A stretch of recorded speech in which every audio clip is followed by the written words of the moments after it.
လူသားနဲ့ဂျိုသားဘသူညံပုံများလဲနောက်ဆုံးမှာဘသူအနိုင်ရောက်သွားလဲသိချင်ရင်ဗီဒီယိုလေးကိုအဆုံးထိကြည့်ရှုဖို့တော့လိုမယ်နော်မြစ်ထဲကိုအုတ်ကာခဲတစ်ခုပြုတ်ကျလာတာဟာကျမတို့ဇက်လိုက်ကြီးရဲ့လျှက်လက်တောက်ပါတဲ့ပြကွက်တစ်ခုပါပဲ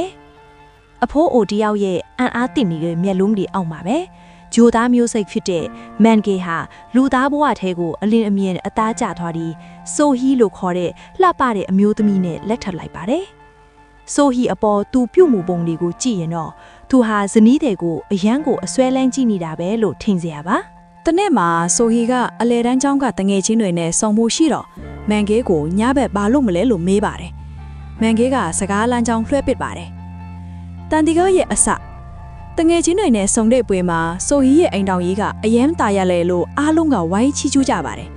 ဒါပေမဲ့ဆိုဟီအိမ်ပြန်ရောက်တဲ့အခါမန်ဂေရဲ့ဖုံးမိနေတာကိုတွေ့ပြီးသွားပြောဖို့လုပ်တော့မန်ဂေကအိမ်မက်ထဲမှာတော့မင်းကိုချစ်တယ်လို့ယောင်းနေပါတယ်ဒါပေမဲ့သူ့လက်ကဝတ်မှာထူးဆန်းတဲ့အမှားသားတစ်ခုကိုဆိုဟီတတိထားမိသွားပါတယ်အဲ့ဒီနောက်သူမကခင်မွန်းဖီသူကိုတန်တရားဝင်ပြီးအွန်လိုင်းကနေစုံတော့တီကောင်ငှားလိုက်ပါတယ်ထူးဆန်းတဲ့ကေဆောင်နဲ့စုံတော့ဟာမန်ဂီလ်နောက်ကိုလိုက်တဲ့အခါမယုံနိုင်စရာပဲတွေ့ရပါတော့တယ်မန်ဂီလ်ဟာမနက်တိုင်း2နာရီခွဲကြာဘေ့စ်ဘောကစားတယ်ဘီယာ40ပလင်းတီတီတောက်တယ် VIP ကလပ်တစ်ခုကိုသွားတယ်အသက်20အရွယ်မင်းကလေးတစ်ယောက်နဲ့ဟိုတယ်သွားတယ်ပြီးရင်ဂျင်မာအပြင်းထန်လေ့ကျင့်ခန်းလုပ်တယ်အစမ်းဆုံးကတော့ဓာတ်ဆီဆိုင်မှာဓာတ်ဆီ$3000ဘိုးကိုတိုက်ရိုက်တောက်ချပစ်တာပါတယ်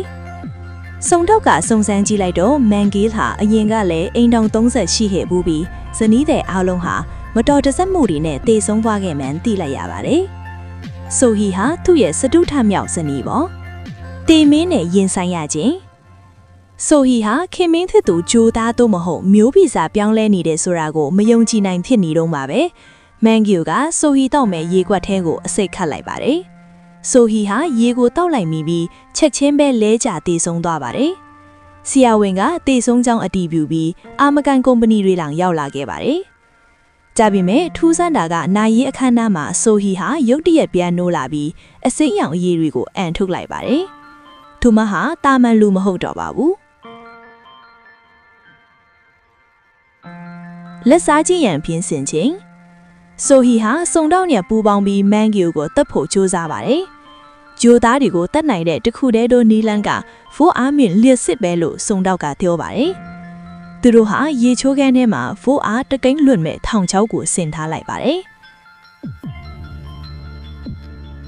အလွဲတွေကတော့တတိကြီးပါပဲ။ထောင်ချောက်ကိုစမ်းတဲ့ရင်စုံတော့ကိုတိုင်းလျက်စစ်အချင်းချင်းရှော့ရိုက်ခံရပါတယ်။နောက်ဆုံးမန်ဂေးရေချိုးနေတော့လျက်စစ်လို့လိုက်ပြီးမဲ့မန်ဂေးကတော့ဘာမှမဖြစ်ပဲပြုံးပြုံးနေထွက်လာပါတယ်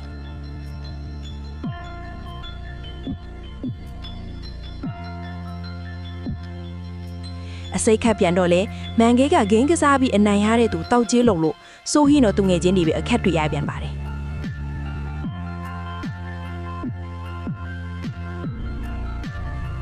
အဆုံးဖြတ်တိုက်ကွေး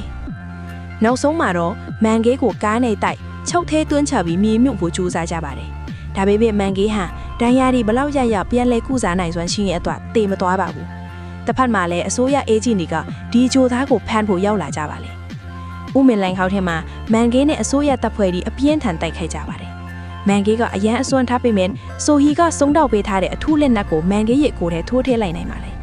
အဲ့ဒီစေးကြောင့်ပဲအစွမ်းထက်လာတဲ့ဂျိုသားမန်ဂေးဟာနောက်ဆုံးမှာတော့လဲကျရှုံးနေသွားပြီးဆက်လန်းကပြီးဆုံးသွားပါတော့တယ်။အစဆုံးကြည့်ပေးတာကျေးဇူးပါ။